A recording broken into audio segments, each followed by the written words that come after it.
I have reviewed various microphones over the course of this past year. However, this one really caught me by surprise in one aspect. And I hope that by the time you finish watching this video, you can have a more educated opinion about this microphone and whether or not it's the right one for you.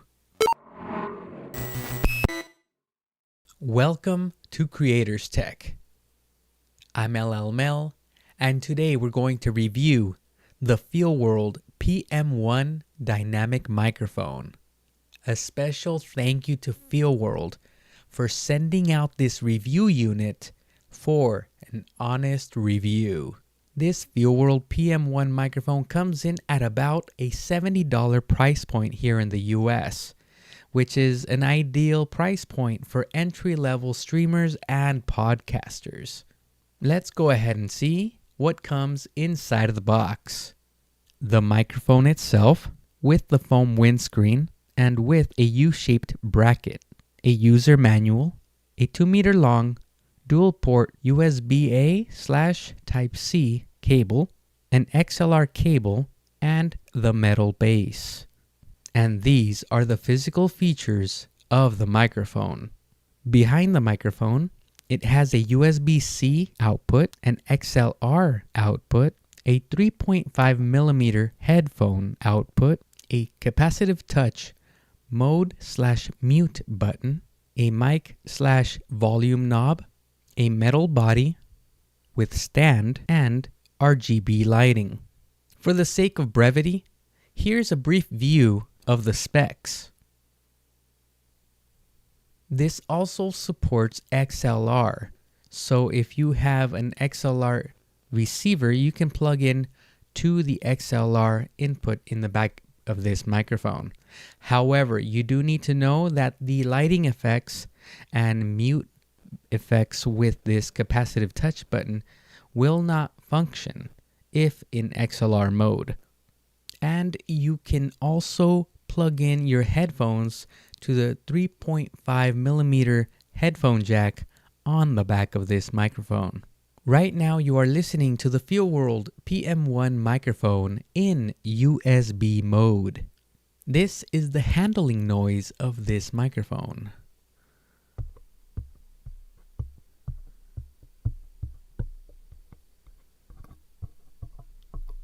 This is what the proximity voice sounds like with this microphone. This is what the microphone sounds like when speaking into it at about a distance of 6 inches. This is what the microphone sounds like at a distance of about 12 inches. This is what the microphone sounds like at about a 3-foot distance. Now we're going to test the off-axis rejection of this microphone. 1, 2, 3, 4, 5, 6, 7, 8, 9, 10. Now we're going to test how well this microphone does at rejecting background noises, specifically the keyboard and mouse clicks. I'm typing on the keyboard and I'm clicking on the mouse. I'm typing on the keyboard and clicking on the mouse. Now, as I type on the keyboard, I'd like to remind you, if you like any of these devices that I use to produce this video, you can feel free to go ahead and purchase them through our affiliate link from Amazon that is located in the description below. It gives us a small kickback for our channel so that we can keep it growing and going. Now we're going to test the sibilance of this microphone. Sally sells seashells by the seashore. Sally sells seashells by the seashore. Sally sells seashells by the sea floor. Now we're going to go ahead and test this microphone for plosive rejection.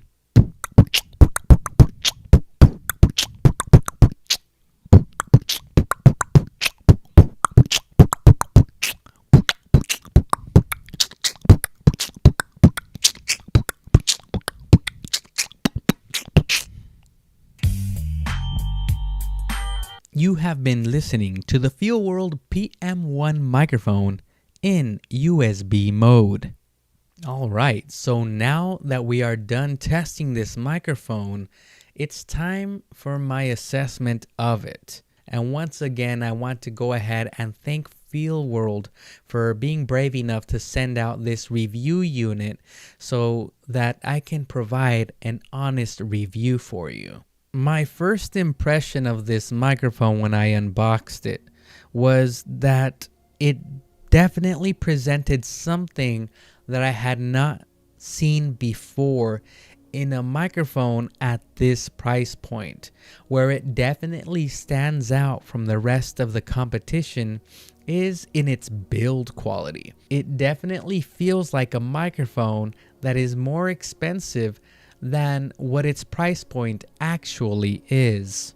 It has a completely metal body, so that took me by surprise. But not just metal body, even the plastic button here at the top, the knob that allows you to increase or decrease the gain or volume of this microphone, feels very premium itself. It definitely feels like a piece of equipment made to withstand heavy travel and heavy use. Sometimes I will quickly push the mute button and it won't really pick up on it. So I have to be more firm with my touch of it. I can't just constantly go like, It doesn't register each one of my touches. But that's not to say that this feature doesn't work. It's just that you need to go ahead and get to know your microphone. And a feature that I do like about it is that you can go ahead and swap between modes for how this dial works. So if you hold down the touch capacitive button for 2 seconds, it'll go blue, so it adjusts the volume on here of your headset. And if you hold it again for 2 seconds, it goes green, indicating that it's now ready to adjust the gain level of your microphone. So as I adjust it a little bit, you're going to listen to my voice dip and then come back a little bit. So that's how that works. And not only that, I do need to mention, let me set it back to volume level. So now this is adjusting the volume level in my headset. So when I adjust it to go down, you'll notice the light, the rings, it keeps lighting more parts of the ring itself as I go ahead and turn it until the ring is illuminated all the way around. And if I turn it down, it's going to turn off sections of that ring until it's all the way down just to the blue part. The blue part indicating that you're adjusting the headphone volume right now. And that's how that works. When the full ring is illuminated all the way out here, all the way around and out the other side, then that just means that it is now at 100%. Once you leave it alone for a few seconds, it goes into its RGB color mode. It selects a few different sets of colors and it just kind of smoothly transitions the colors all around. One of the things about this capacitive mute button is that if you hold it down for about 7 seconds, it will disable the lighting effect. Also keep in mind that the lighting effect is not controllable by you. Once it goes into its lighting cycle on the RGB ring here, it goes ahead and just cycles through its own set of pre-programmed colors.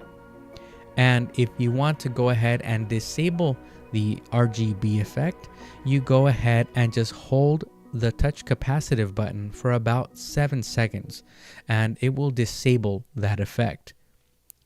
Keep in mind also that once you go ahead and turn off the color or turn off the RGB on this microphone, instead of turning red when you mute it, it will simply turn off. However, when you are adjusting the headphone volume or the gain volume, it will go ahead and turn on again. That way you can see how high or how low the indication of the volume is.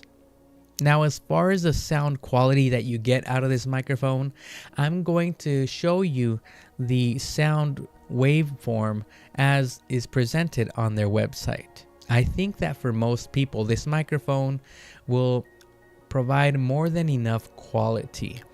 It is very clear for spoken word. So if you are doing a podcast, or if you're doing a talking head video such as this one, or if you are just simply doing a game stream and most of your content is going to be spoken, then this microphone comes in at a very good option. I would strongly recommend this microphone. I personally really like this microphone for that reason. The sound quality is very clear, and one caveat I would say is that it's a little bit on the low side, at least in my experience, because right now as I'm speaking to you, it is not clipping. The sound levels are coming in just fine. However, I do have it at 100% gain right now. I would like to have maybe 10% more just so I can play around with it in case I have different situations, or for you as the audience out there that is looking for other uses for this type of microphone, you might want to go ahead and have a little bit more to play with, more room to heighten the volume or heighten the gain on this microphone. So keep that in mind when you're going ahead and doing the research for this microphone. Well, how well does this microphone compare to the competition?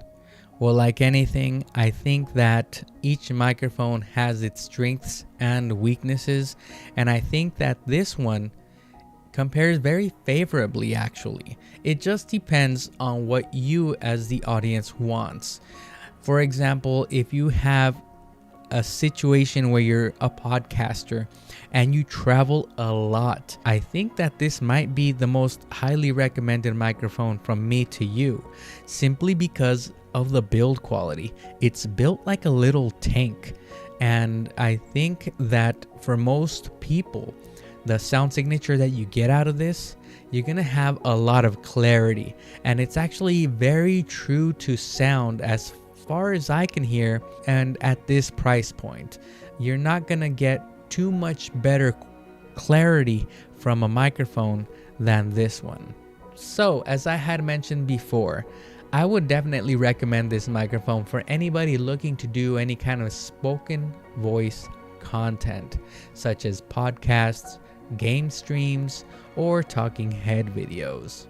Keep in mind, everybody has a different voice, so each microphone will provide a separate sound signature that will complement our different voices according to how you want the sound to come out. And that is all based on opinion, and that is a beautiful thing. Some people might want their voice to sound a little bit more bassy. Some people will want to have the clarity in their voice to be accented instead. So it just depends on what you, as the creator, want the sound to be like.